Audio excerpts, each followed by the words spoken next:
Saudações, seja bem-vindo a essa aula. Professor Mauro Miguel aqui. É o seguinte, nos próximos dias eu estarei consigo a te dar aulas para que você possa estar forte para derrubar os seus exames de admissão. Eu vou resolver consigo alguns exames e também eu vou trazer aqui conteúdos teóricos, você possa ter base para poder pensar ou andar por conta própria. Porque se eu só resolver exame, você vai ter apenas uma mente quadrada, mas agora, se eu trago teoria, você vai poder aqui ampliar os seus horizontes, ok? E para quem ficar até o final desta aula, eu tenho um presente muito especial. Agora, para hoje, eu vou resolver consigo os primeiros 10 exercícios do exame de física que foi feito em janeiro deste ano, ok? Então aqui já começo com o número um, que foi um caso de física moderna, que diz o seguinte: uma onda é propagada no vácuo com velocidade de 5 ao expoente 7 e frequência 2 ao expoente 15 Hz. Com essa informação, calcule o seu comprimido de onda, ok? Então aqui só temos que lembrar que a velocidade vai ser igual a lambda vezes aqui a frequência. Como querem lambda, então lambda será aqui V sobre a frequência. Então daqui eu tenho 5, 10 ao expoente 7, a dividir aqui por 2, 10 ao expoente 15. Então, aqui eu terei 2,5 ao expoente menos 8 metros. Então aqui nós temos essa opção correta. Seguindo aqui, entre as ondas indicadas nas opções, qual não corresponde a uma onda eletromagnética? Então, aqui, para poder responder, deve saber quais são as ondas eletromagnéticas, para que possa aqui depois perceber das opções dadas qual não corresponde a uma onda eletromagnética. Então, nessa aula, para poder facilitar, eu já trago aqui uma imagem com todas as ondas eletromagnéticas. Então, fazendo aqui uma comparação, aqui querem a onda que não é eletromagnética. Então, veja só.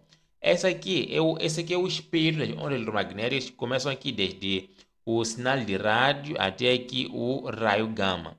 Tudo bem. Então, aqui eu tenho infravermelha, também tenho aqui infravermelha. Tenho o raio-x aqui, também tenho aqui o raio-x. Tenho aqui a onda ultravioleta, também tenho. A luz visível também tenho aqui. Então, das ondas que me foram dadas aqui, a única que não existe ou que não está aqui é a onda sonora.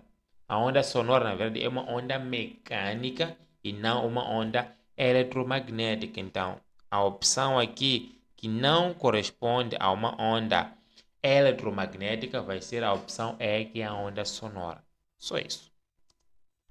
Seguindo aqui para o número 3, sobre a velocidade de propagação das ondas eletromagnéticas, assinale a alternativa correta. Opção A.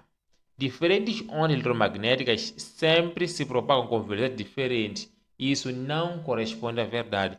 Como nós sabemos, todas as ondas eletromagnéticas elas possuem a mesma velocidade, que é 3,8 metros por segundo. Então, a opção A não está correta. A opção B. Quando uma onda eletromagnética tem sua velocidade reduzida, não é possível que volte a se propagar com a mesma ou com a velocidade anterior. Essa opção aqui também não é verdade. É o seguinte, a única opção ou a única forma de a velocidade de propagação mudar é quando a onda ela transita aqui, como pode ver, de um meio, é quando ela transita aqui de um meio para o outro. Essa é a única opção. Por acaso aqui o meio é o ar e aqui o meio é a água, ok? Então, diz o seguinte, quando uma onda eletromagnética tem a sua velocidade reduzida, não é possível que volte a se propagar com a velocidade anterior. Isso não é verdade. Veja só, aqui a onda está no ar, tem uma certa velocidade. Quando ela troca do meio, que por acaso é a água, tudo bem, a velocidade ela muda, mas essa mesma onda, quando regressa para o ar, ela volta a ter a mesma velocidade. Mas aqui o que diz? Diz que quando a onda tem a sua velocidade reduzida, não é possível. Aqui está o problema. É possível sim que a onda volte a ter a mesma velocidade, desde que regresse para o meio anterior. Então, aqui também está mal. Seguindo aqui para a opção C, se uma fonte de onda eletromagnética afastar-se de um observador, ele perceberá que ele perceberá as ondas com menor velocidade. Isso também não corresponde à verdade. Aqui, onde se fala sobre afastar ou se aproximar de um observador, aqui na verdade se fala do efeito Doppler, que trago aqui a definição para poder facilitar, que é um fenômeno ondulatório caracterizado pela mudança de comprimento de onda ou da frequência de uma onda emitida por uma fonte que se movimenta em relação a um observador. E trago aqui essa imagem para poder facilitar aqui a explanação. Veja só, esses dois observadores aqui, eles estão no mesmo meio, que por acaso aqui é o ar. Então, como o meio de propagação aqui é o mesmo, então a velocidade ela será constante. Agora, o que vai mudar aqui? O que vai mudar são essas duas características que você já conhece bem, que é o lambda e a frequência. Só isso. Esse observador que está mais distante, ele vai perceber a onda com menor frequência. E esse que está mais próximo vai perceber a onda com uma alta frequência. Então aqui o que vai mudar vai ser aqui o lambda e também a frequência. Mas a velocidade ela vai se manter constante.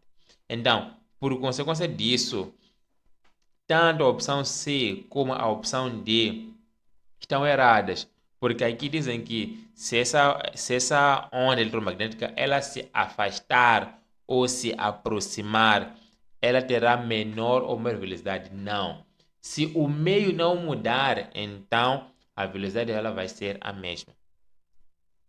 E a opção E, que é a que nos sobra, diz o seguinte, que a velocidade de propagação ela depende unicamente do meio no qual a onda se propaga. E isso é verdade. Então, como pode ver nessa imagem que eu trouxe há um tempo atrás, então aqui nós temos um meio e aqui nós temos um outro meio. Se essa onda aqui ela passar de um meio para o outro, claro, aí a velocidade ela vai mudar. Caso contrário, ela vai se manter constante, como nós vimos há bocado. E aqui eu trago essa expressão que nos permite fazer o cálculo do índice de refração. Refração é quando uma onda transita de um meio para o outro. Então aqui nós temos uma refração. Então esse índice aqui é igual ao C, que é a velocidade da luz aqui, sobre V, que é a velocidade do meio. Então quando a onda transita de um meio para o outro, aqui sim nós temos a mudança da velocidade. E nessa tabela aqui, só para complementar, eu trago aqui alguns índices, como pode ver aqui, no ar o índice aqui é 1, na água é 1,33, no diamante, por exemplo, é 2,42. Então, aqui, só para poder fechar essa questão, é o seguinte, que a velocidade, como pode ver aqui, a velocidade de propagação da onda, ela depende apenas do índice de refração. Ou seja, aqui, depende apenas do meio, apenas isso. Se o meio ele for o mesmo, então a velocidade ela vai se manter constante. Tão simples quanto isso. Agora, aqui tem essa questão número 4, que já é um outro tópico a ser avaliado, que diz o seguinte: é uma experiência sobre o efeito fotoelétrico. A superfície de um certo metal que possui função de trabalho 2,1 elétron-volt recebe um feixe de luz ultravioleta com um comprimento de onda 412 nanômetros e fotões de 3 elétron-volt. Qual o maior valor da energia cinética que se observa nos fotoeletrões emitidos pela superfície deste metal? Então, aqui nós temos que revisar aqui o conceito de efeito fotoelétrico.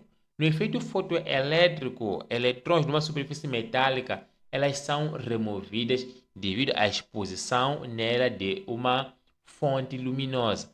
Então, como pode ver aqui, temos aqui uma placa metálica com eletrões livres, tudo bem.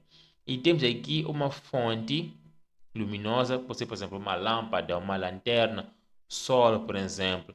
E essa fonte luminosa, quando incide sobre a superfície metálica aqui, esses eletrões eles são removidos. Então, a expressão que nos permite analisar o efeito fotoelétrico é a seguinte. Aqui, energia será igual aqui a função trabalho, mais aqui a energia cinética máxima.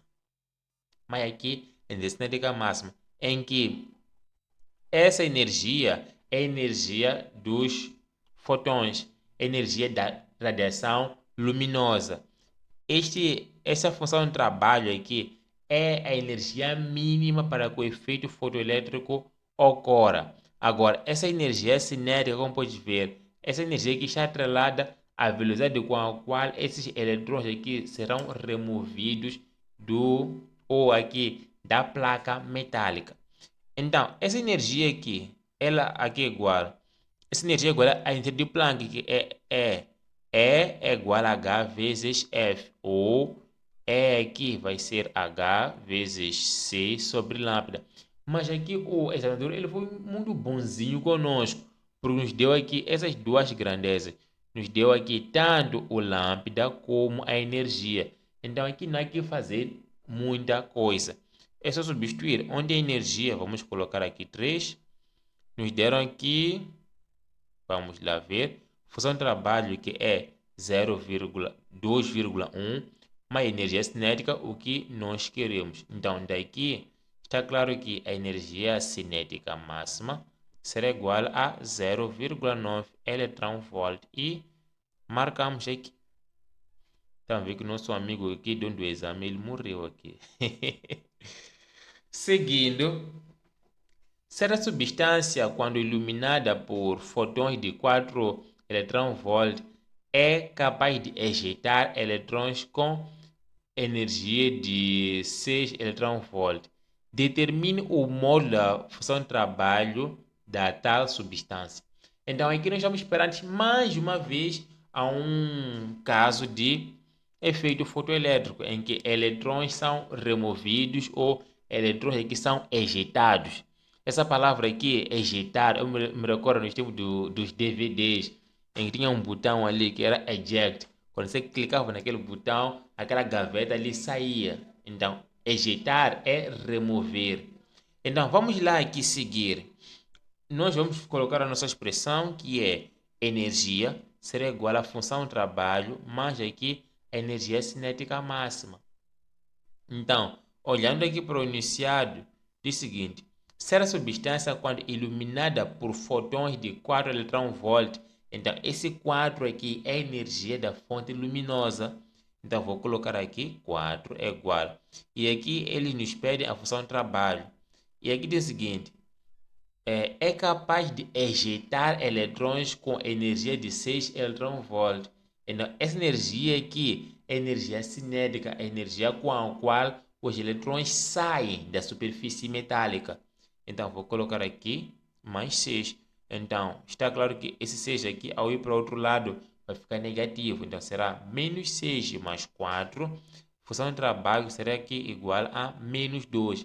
Mas, no enunciado, eles pedem o módulo. Então, se pedem o módulo, então esse valor aqui será um valor positivo. Só isso. Seguindo aqui, o esquema a seguir representa de modo simplificado a experiência do J.J. Thomson. Um feixe de partículas sai do cátodo sai do cátodo, passa através de um orifício no ânodo e sofre a influência das placas metálicas A e B.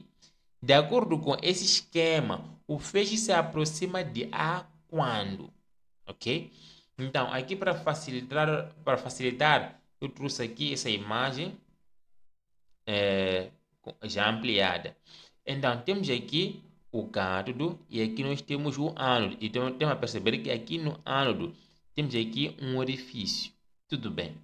Então, aqui temos essa placa positiva e temos aqui essa placa negativa. Então, como nós sabemos da eletrodinâmica, os eletrões, eles fluem, ou a corrente elétrica, ela flui ou ela sai do polo positivo. Então, aqui nós temos esse menos, temos aqui esse menos, temos aqui esse menos que está aqui a viajar no nosso circuito, como pode ver.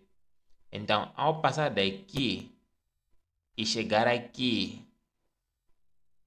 então, vamos lá. Esse ponto A aqui, eu posso trazer para aqui, só para estar em paralelo com o ponto B. Então, segundo o nosso iniciado aqui, diz o seguinte: de acordo com esse esquema, o feixe se aproxima de A quando? Ok? Então, qual é a condição para que esses eletrões aqui se aproximem do ponto A? Então, aqui nós temos que lembrar de conceitos básicos de eletrostática, em que nós temos que lembrar quando é que há uma atração e quando é que há uma repulsão. Então, lembrando aqui, então, se eu tenho uma carga negativa e uma carga positiva, aqui haverá uma atração. Agora, se eu tenho uma carga positiva e uma outra carga também positiva, então aqui haverá uma repulsão. Idem se a carga for negativa, também haverá uma repulsão. Fica assim. Então aqui haverá também uma repulsão. Então, qual é a condição para que uma carga negativa mova-se para um ponto, para um certo ponto? Simples. Esse ponto aqui tem que ser positivo e, por consequência, esse ponto tem que ser negativo, para que entre o feixe e o ponto A haja uma atração e para que entre o feixe e o ponto B haja uma repulsão. Ou seja, de qualquer maneira, sempre o feixe vai se mover para o ponto A. Então, repassando aqui a resposta, o ponto A deve ser positivo e o ponto B deve ser negativo. Logo, a opção correta aqui será aqui a opção C. Então, a placa A, ou o feixe se aproxima de A quando a placa A for positiva e a B for negativa. Tão simples quanto isso. Aqui era só lembrar de conceitos básicos de eletrostática. Seguindo aqui, um tubo de raio-x opera a uma DDP de 9.000 volts. Qual é em metros o comprimento de onda mínimo de raio-x emitidos pelo tubo?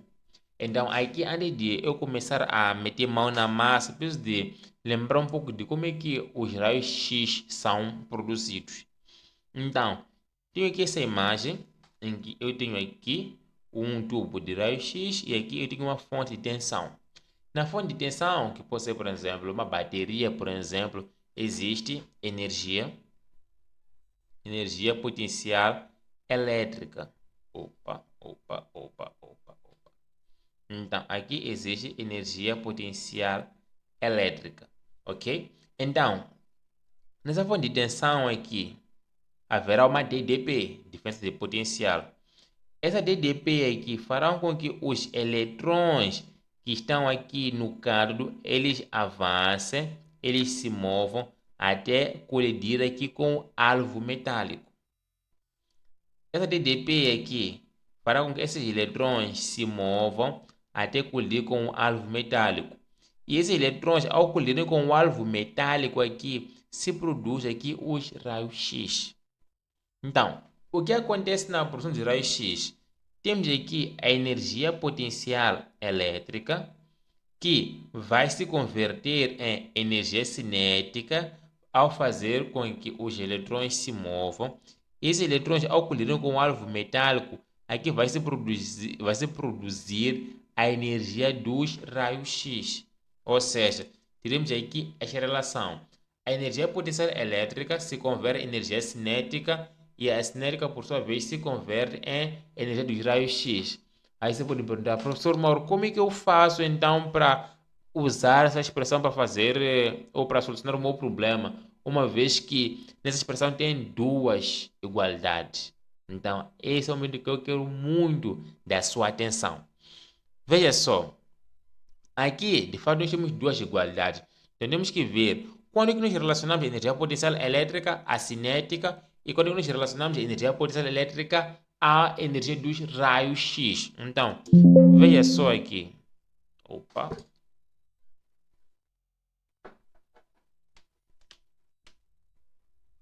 Ok. Então, quando é que a gente faz essa igualdade? É simples. Nós temos que perceber o enunciado. Se no enunciado nós tivermos função trabalho, então igualamos energia potencial elétrica à energia cinética. Agora, se no enunciado não nos facultar a função trabalho, então relacionamos aqui a energia potencial elétrica à energia dos raios X. Só isso. Olhando aqui para esse exercício, não nos facultam aqui a função de trabalho. Logo, vamos igualar aqui a energia potencial elétrica à energia dos raios X. Só isso. Então, aqui vamos já seguir. E essa, deixa ela só recuar um pouco aqui. Aqui, pode ser aqui. Então, a energia potencial elétrica, por definição, é igual a carga vezes dDp, ou vezes a tensão. Mas, como nos raios X nós temos aqui eletrões, o que vai acontecer? A energia potencial elétrica vai ser aqui eletrão vezes U. Só isso. Então, seguindo aqui, já que no enunciado nos dão aqui função de trabalho, então vamos igualar logo a energia potencial elétrica à energia aqui dos raios X. Só isso. Então, aqui já, sendo rápido, essa energia potencial elétrica será o quê? Será eletrão vezes U e essa energia dos raios X vai ser aqui igual à energia do Planck, que será aqui H vezes F, ou já direto HC sobre lambda. E como nós queremos aqui o lambda, então será aqui HC sobre EU. Só isso. Agora aqui uma dica que vale 1 milhão de kwanzas. Brincadeiras à parte. É o seguinte.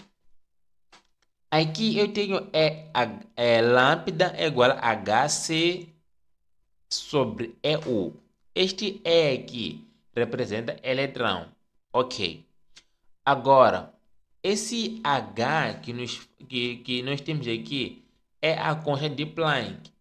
E essa constante de Planck aqui, ela tem dois valores.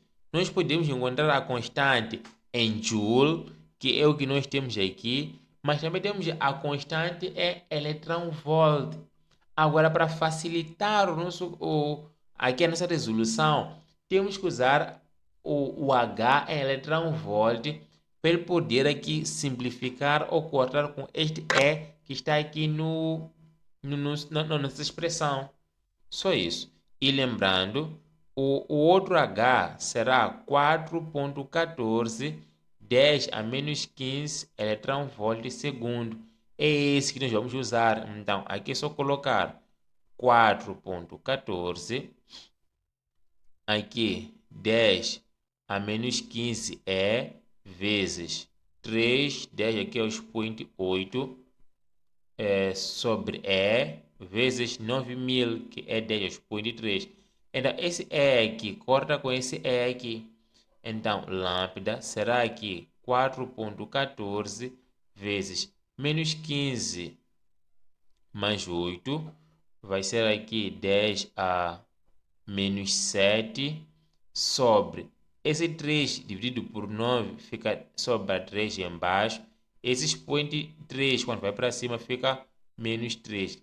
Dividindo 4 por 3 dá 1 e alguma coisa, que por caso aqui será 1,46, 10 a menos 10 metros. Logo, essa aqui é a opção correta. Logo, esta vai ser a opção correta. Então, nos casos de de raio-x. Como nós vimos, existe aqui a conversão de energia potencial elétrica para a cinética e da cinética para a energia dos raios-x. Então, só tens que perceber no enunciado se existe ou não função-trabalho. Só isso. Se te dão função-trabalho, então igual a energia potencial elétrica à energia cinética. Caso contrário, que é o caso que nós temos aqui, você já iguala direto a energia potencial elétrica da energia dos raios-x ou da energia do Planck. Depois só continua ali com matemática básica. Tão simples quanto isso.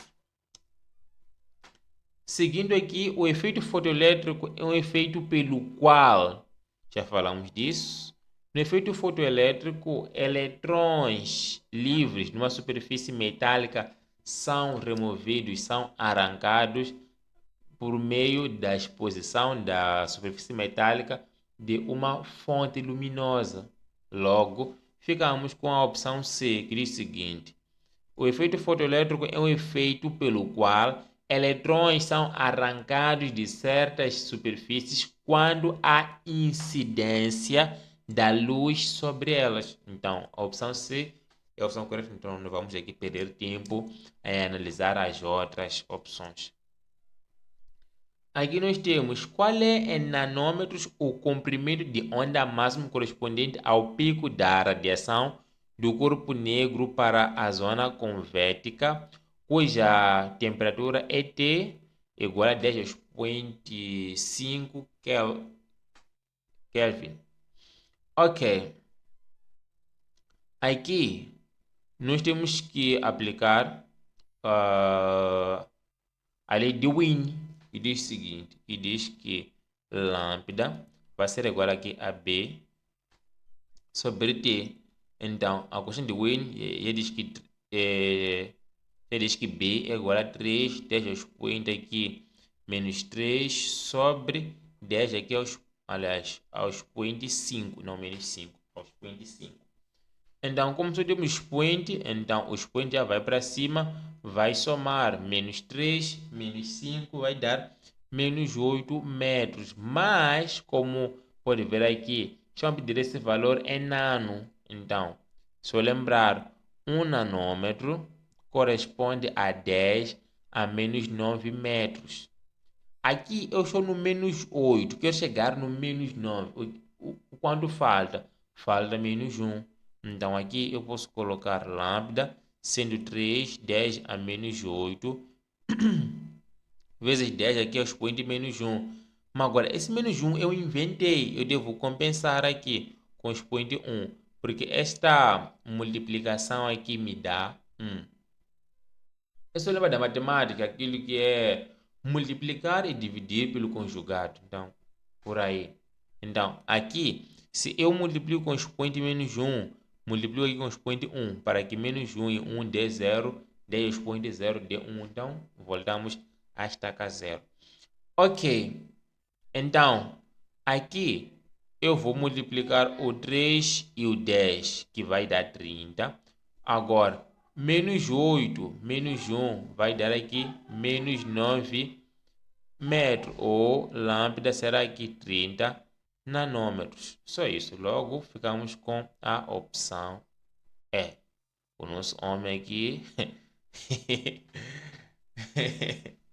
está muito mal. Então, para terminar, tenho aqui esse caso. Numa experiência sobre efeito fotoelétrico, considera a função de trabalho na lâmina de metal igual a 6,63 eV. Calcula a frequência de corte da radiação incidente em Hz ou em Hz. Tudo bem. Efeito fotoelétrico, já vi uma expressão que é igual a função de trabalho, mais aqui energia cinética. Só isso. Agora, vamos lá. Aqui pede para a gente encontrar aqui a frequência de corte. Então, esse ponto é muito importante. Frequência de corte. Tudo bem. Tenho aqui essa expressão. Eu sei que nesse H aqui, ou este E aqui, vai ser H vezes F. E aqui, fica a função de trabalho mais aqui energia cinética. H é uma constante. Função de trabalho também é uma constante. Então, as únicas variáveis são frequência e energia cinética. E se eu isolo energia cinética, essa função de trabalho vai para lá, fica negativa. Logo, energia cinética aqui vai ser igual ao quê? Vai ser igual a HF menos função de trabalho. E essa expressão aqui, o seu gráfico, é esta aqui. Aqui temos o gráfico que relaciona a energia cinética e aqui a frequência. Neste gráfico tem um ponto muito importante que é este F0 aqui, que é a frequência de corte ou é o limite vermelho ou é a frequência mínima para que o efeito fotoelétrico ocorra. Se a gente for reparar todos esses pontos aqui em que a reta é tracejada, o efeito fotoelétrico não ocorre. Ele começa a partir deste ponto aqui, a partir do F0. A partir do F0. E se formos fazer aqui uma translação, vamos perceber o quê? Que quando a frequência é igual a F0, como pode ver aqui, quando a frequência é igual a F0, a energia cinética ela é nula. Ou seja, quando a frequência é igual a F0, então a energia cinética ela é nula, ela é igual a zero. Então, reescrevendo aqui embaixo a expressão acima, tenho aqui E é igual a função de trabalho mais energia cinética. Ou aqui H vezes F vai ser aqui função de trabalho mais aqui a energia cinética. Como eu disse, quando estamos esperando aqui F0, a energia cinética ela é nula. Então sobra apenas essas três grandezas, ok? Então, como nós queremos aqui essa frequência de corte, essa frequência mínima, então vamos dizer aqui que F0 será a função de trabalho sobre H, ou seja, será aqui 6,63, que é o valor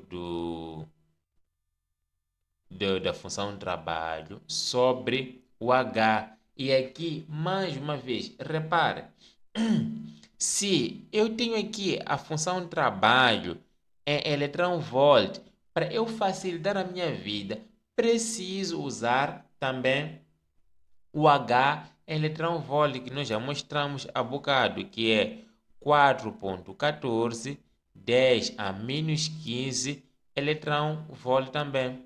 Então, corta este. Então, aqui já sobra a matemática básica.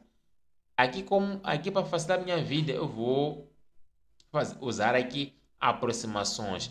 Eu tenho 6,3, então vou dizer que é 7. Aqui eu tenho 4,14, vou dizer que é 4. Esse expoente menos 15 aqui, quando vai para cima, fica ao expoente 15. Então, aqui vezes 10 aqui ao expoente 15. Aqui eu tenho 7 a dividir por 4. Então, aqui vai ser simplesmente 1, vai ser 4 sobre 3. Posso pôr 0 aqui, vírgula.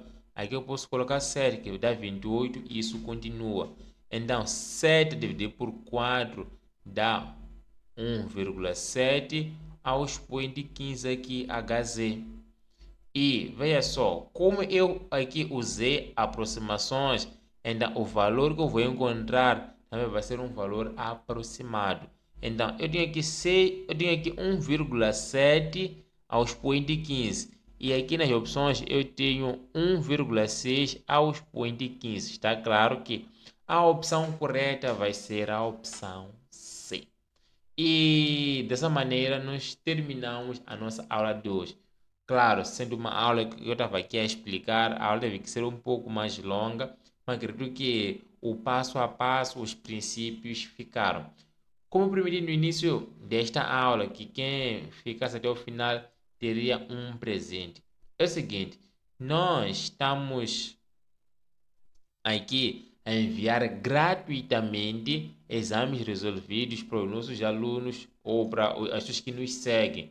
Então, você poder receber aqui esse exame resolvido para poder acelerar a sua preparação, é só nos dar sinal neste contato aqui. E fora isso, também temos um grupo exclusivo em que você vai poder expor sua dúvida, receber explicação e muito mais. Então, é só nos contactar que nós estaremos do outro lado para dar todo o suporte que você precisa para poder ser admitido no próximo ano. Tchau, tchau e até!